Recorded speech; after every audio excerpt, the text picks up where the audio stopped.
เบาเตี้ยจับโอ้ไม่ไปพาปิดประตูก่อนได้ป่ะมาเสื้อเดือน้องเด้อเพราะว่าน้องก็บ่มีเงินอยู่ตัวอันมาช่วยเดือนนี้กันนี่เราเข้าใจนะคะ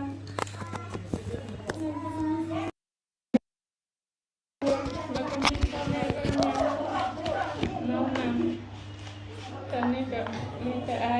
ทีมงานไอ้ตัวเดียวน้องแต่ท่านเป็นเจน้องขอบใจมากเลยนะ ดีแม่งดีใจน้ำเอื้อน้อยหลายที่ได้ซอยเคสนี่ที่ได้ซอยกับครอบครัวน้องพรเพิ่นเนาะขอให้เอื้อได้บุญได้กุศลหลายๆพี่น้องเนาะขอให้เอื้อมีแต่สิ่งดีๆเข้ามาในชีวิตเอื้อน้อยเด้อสาธุเนาะ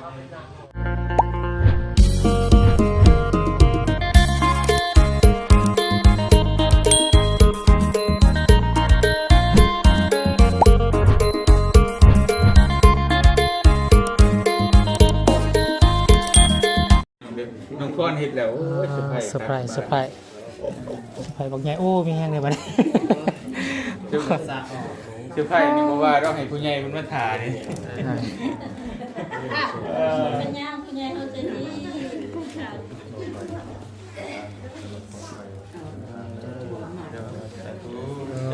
ขอบใจหลาย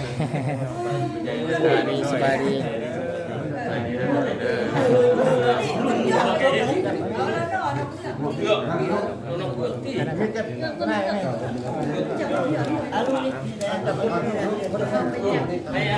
เบาเตี้ยจับโอ้ไม่ไปพาปิดประตูก่อนได้ป่ะ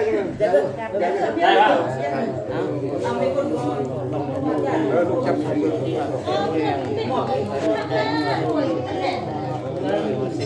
มันลูกนี่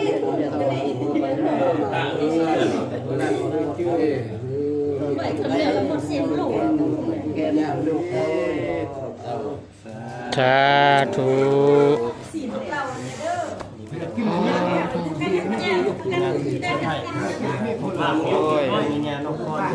มากเลยพ่อกับพาขวัญ นี่งานอันเบาเตียงเบาเงาเบาจันละอันนี้เป็นอันกินได้พอกินฮะโยกเลย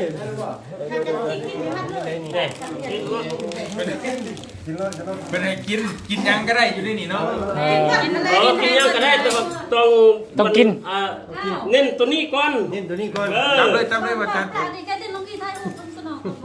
ถ่ายรูปกันบอกถ่ายรูปกันเนาะมานั่งพี่กัน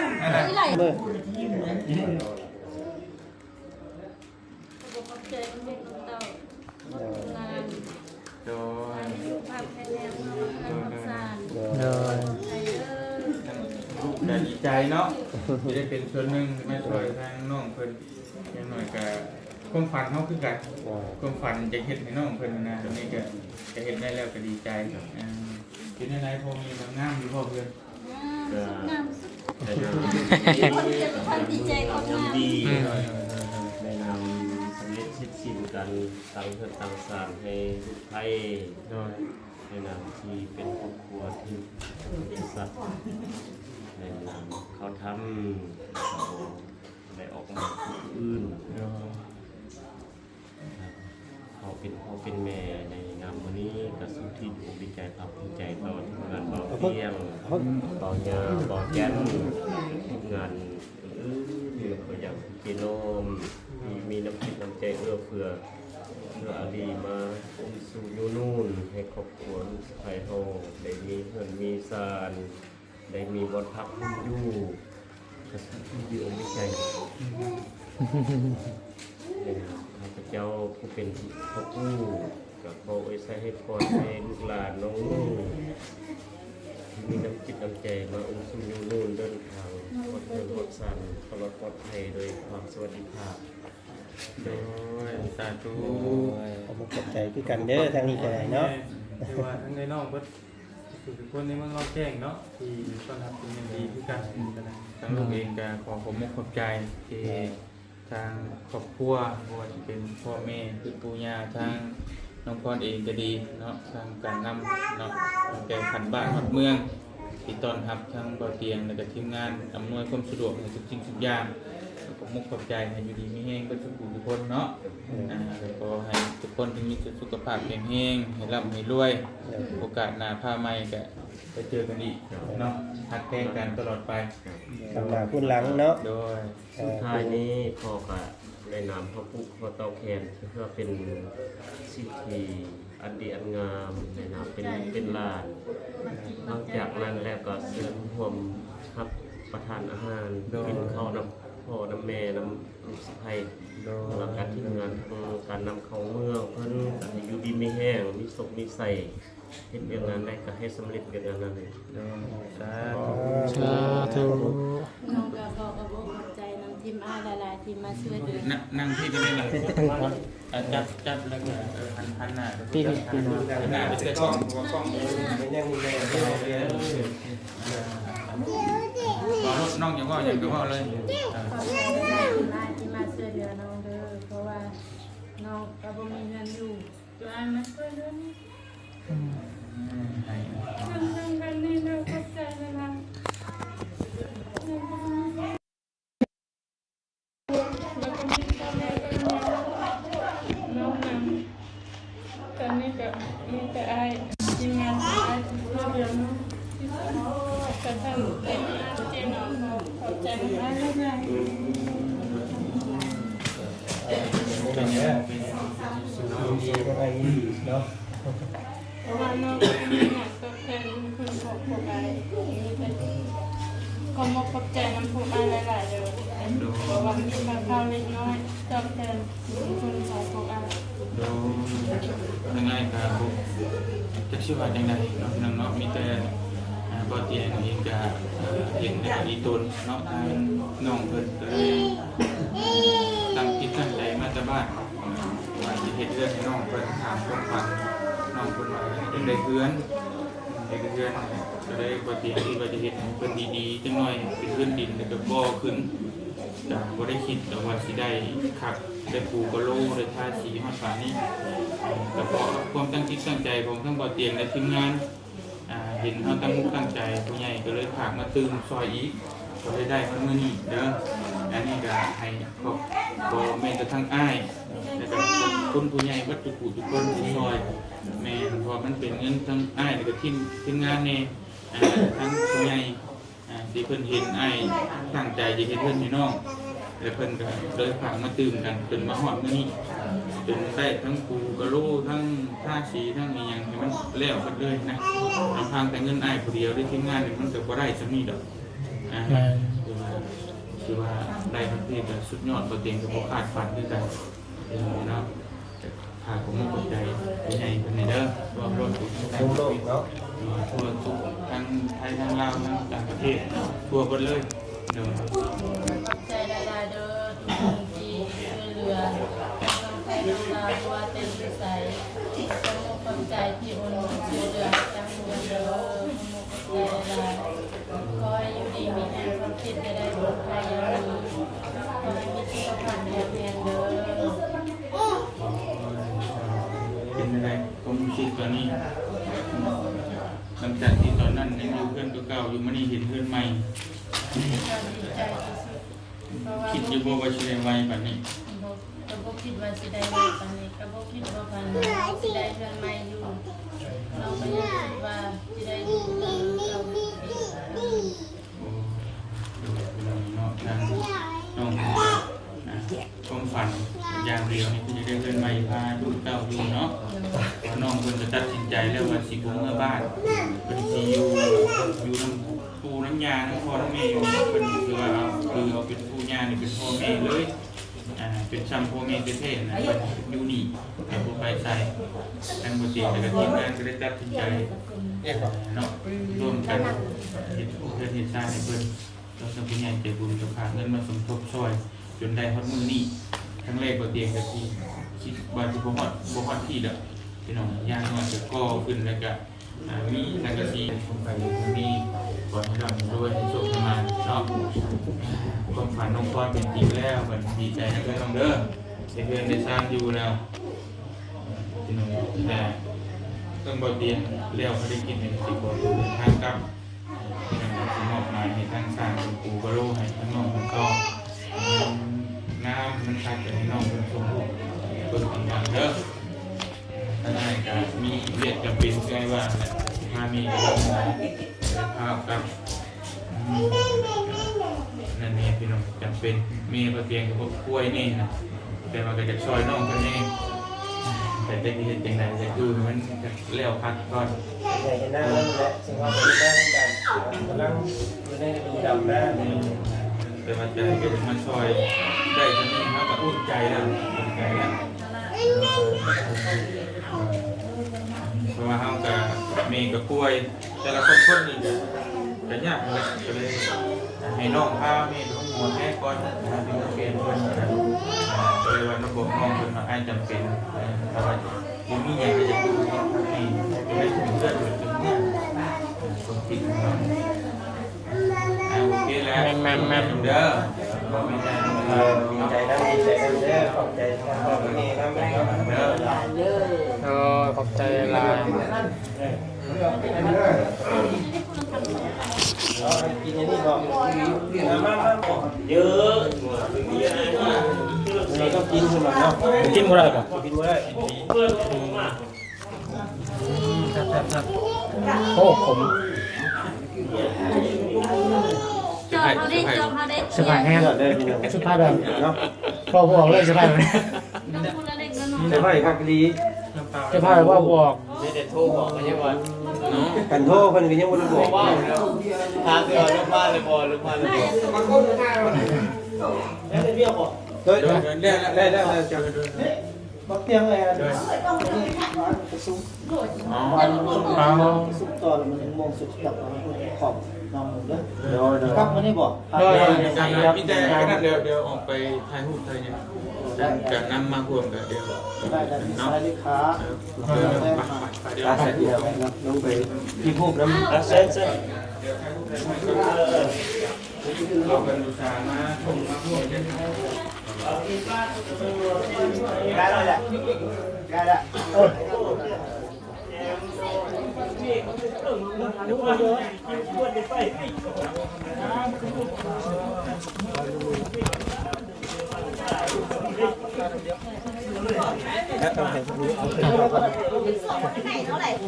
ซื้อเงาหมดอย่างนี้เลย น้องพร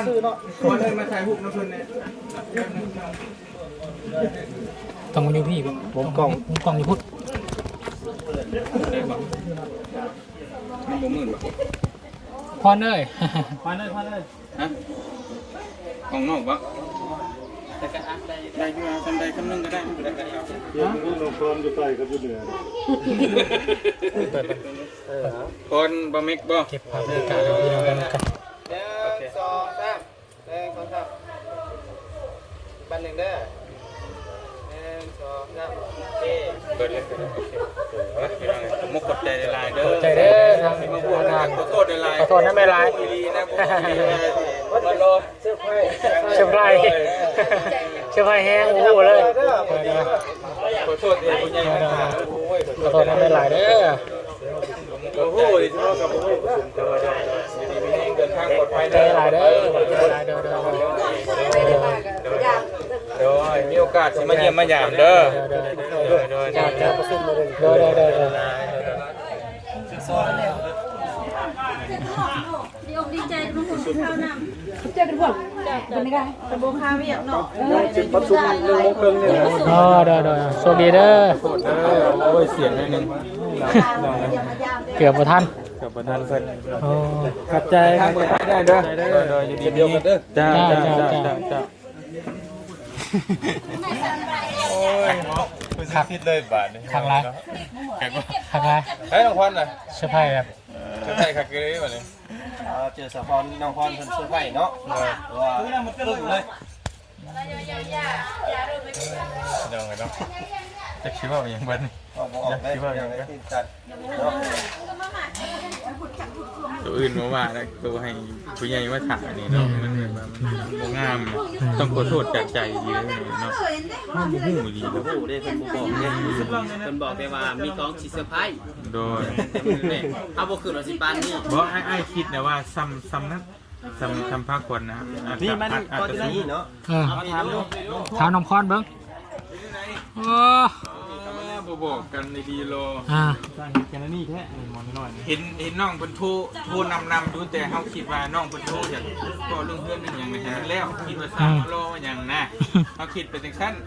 แต่ผมคิดว่าชีวิตเห็นค่ะ เพราะว่า บอกกันนี้ คือว่าเราส่งแล้วบอกแล้วว่า ไอ้สารมาหาเช่า ยังมีอีกว่าแม่เจ้าเมืองมาเราท่าบ่มีใครเบิ่ง ตอนก่อนเนาะ ตอนนั้นมันไม่มีสัญญาณกำลังงงมาก ส่วนมาจมูกชีวิตมึงเสียหนึ่งโอเคแล้วโอ้จังใดก็สู้ๆกันน้องเด้อน้องก็สู้ต่อไปแล้วเต้าจะได้โอ้ยพี่น้องกันจังหวะเตียงเองกันเป็นนักชีวะเนาะจะเห็นเพื่อนเห็นท่านหลายครั้งเนี่ยนับสุดๆแต่เป็นครั้งแรกที่รับการนำเงินแกงขึ้นมาพอตอบแทน80 วัน ประทานอาหารน้ำเนาะข้าวเรียกข้าวไปแน่ก็ พอดีแล้วข่อยก็กินข้าวพอดีกินกระเพาะซึ่งพอดีเลย วีแล้วกินข้าวจากมื้อเนาะ คอย ปลาแค่แดง เอาเค้กให้กันโอ้ยตายแล้วปาน แม่นดีป่ะพ่อ ปล่อยปลาเค้ก เนี่ยพี่น้องเลย โอ้ นะเดี๋ยวโอเคแล้วพี่น้องเนาะ